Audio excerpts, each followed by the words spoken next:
Are you planning an international trip and wondering if you can keep texting your friends without coming home to a massive phone bill?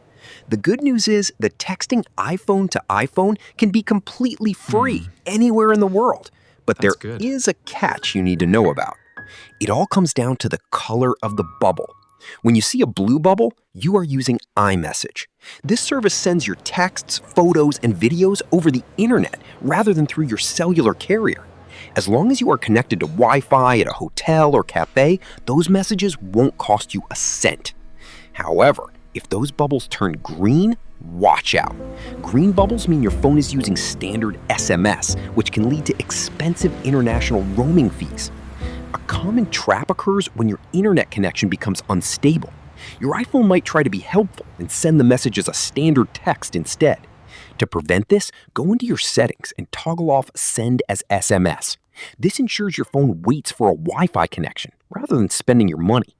For the ultimate safety net, keep your phone in airplane mode and manually turn Wi-Fi back on. This physically disconnects you from the cellular network while keeping your iMessages active. You can even remove your SIM card and still stay reachable by linking iMessage to your Apple ID email. It is a simple shift in settings that makes the difference between a free conversation and an expensive surprise.